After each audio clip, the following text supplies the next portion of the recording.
Alléluia. Le thème de notre message de cet après-midi, c'est le signe de notre destinée. Amen. Le signe de notre destinée. Le signe qui marche ensemble avec notre destinée. Alléluia.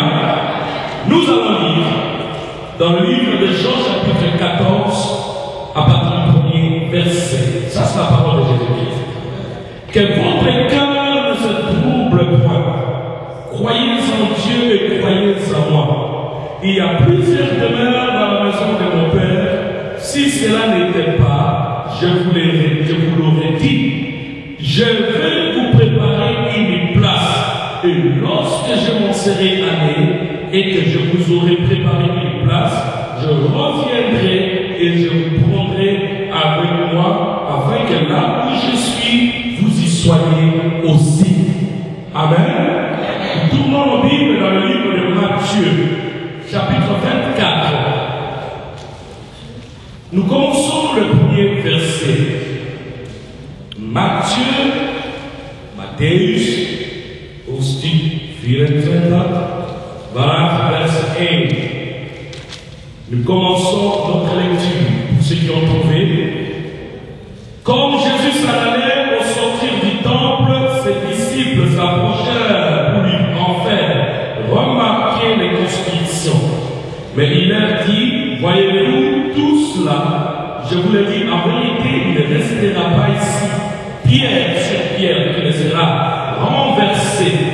Il s'assit sur la montagne des Oliviers et les disciples vinrent en particulier lui poser cette question.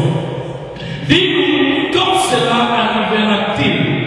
Quel sera le signe de ton avènement et la fin du monde? Jésus leur dit, prenez garde que personne ne vous séduise, car plusieurs viendront sous mon nom disant, c'est moi qui suis le Christ.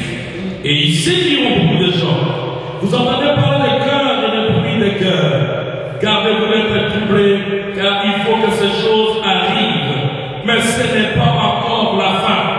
Une nation s'élèvera contre une nation, et un royaume contre un royaume. Il y aura en divers lieux des famines et des tremblements de terre. Tout cela ne sera que le commencement de douleur. Alors on vous livrera au tourment, et on vous fera mourir. Et vous serez haïs de toutes les nations à cause de mon nom.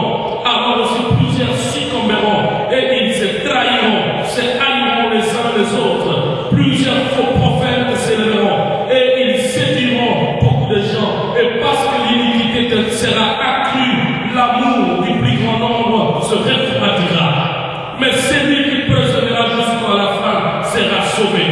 Cette promesse du royaume sera prêchée dans le monde entier pour servir le témoignage à toutes les nations. Alors viendra la fin. Alléluia. Ce sont les paroles de notre Seigneur Jésus-Christ. C'est à cause de ces paroles que nous, aujourd'hui, nous sommes là pour prêcher, pour bâtir les églises, pour faire de bonnes choses, afin que le peuple de Dieu puisse échapper aux jours mauvais qui sont devant nous. Alléluia. Nous parlons des signes de notre destinée. J'aimerais te dire ceci et que tu le retiennes vivant pour tous. Nous avons des destinées. Dites deux destinées. Nous avons la destinée terrestre et la destinée céleste. Amen.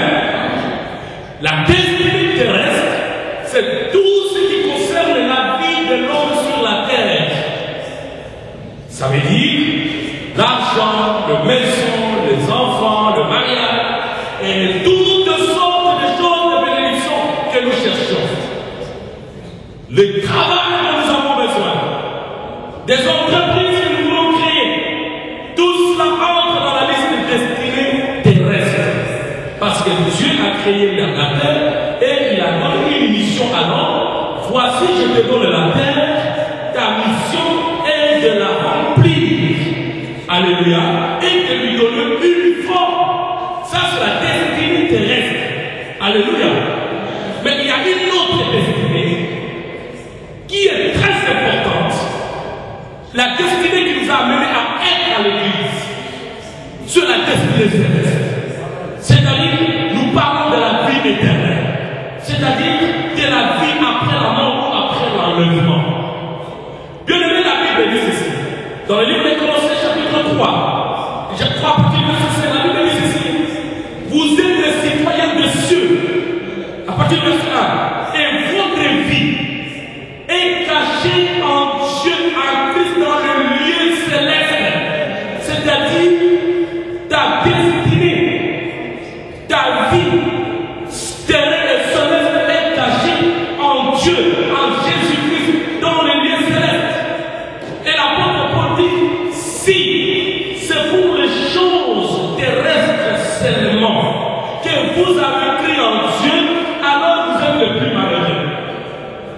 Parce que beaucoup de gens, quand ils viennent à l'église, ils pensent seulement que l'église, c'est le lieu où on trouve le mariage, c'est le lieu où on trouve l'argent, le travail, toutes ces choses-là, et c'est fini. Non, non, non, non, non, non, non.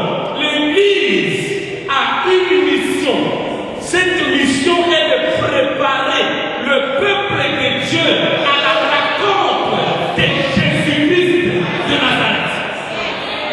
Ce n'est pas seulement un lieu où nous venons parce que nous avons besoin des enfants, nous avons besoin de guérison, parce que toutes ces choses, la Bible dit, cherchez d'abord le royaume et la justice de Dieu, et le reste vous sera donné. Le reste, c'est quoi? C'est tout ce que tu as besoin, tout ce qui contribue à la vie terrestre sur la terre. Alléluia. Nous en avons besoin, mais cela n'a pas d'importance. Parce que même Jésus a dit, si vous vous inquiétez pour les choses de la terre, alors vous êtes comme les païens. Parce que ce sont les païens, les gens qui n'ont pas Dieu, qui s'inquiètent des choses de la terre. En d'autres termes, il voulait dire, les enfants de Dieu vont s'inquiéter des choses célestes, des choses du ciel. Parce que c'est de là que leur destinée, c'est du ciel que vient leur destinée. Leurs noms sont écrits dans le livre de vie au ciel. Alléluia. Nous avons une destinée céleste. L'église doit comprendre ces choses. Parce que si nous ne comprenons pas que nous sommes là, parce qu'après la mort, il y aura le jugement. Après le jugement, il y aura la condamnation. Si nous ne comprenons pas que nous venons à l'église parce que nous nous préparons à l'enlèvement, à rencontrer le Seigneur Jésus-Christ, alors nous sommes les plus malheureux. Voilà pourquoi tu peux voir des gens, comme il est venu à l'église avec un but, lorsqu'il a reçu la chose qu'il cherchait, il va quitter l'église parce qu'il n'est pas venu à l'église pour chercher les choses célestes. La Bible dit, les choses terrestres sont éphémères. C'est-à-dire les choses terrestres ne durent pas longtemps. Mais les choses spirituelles,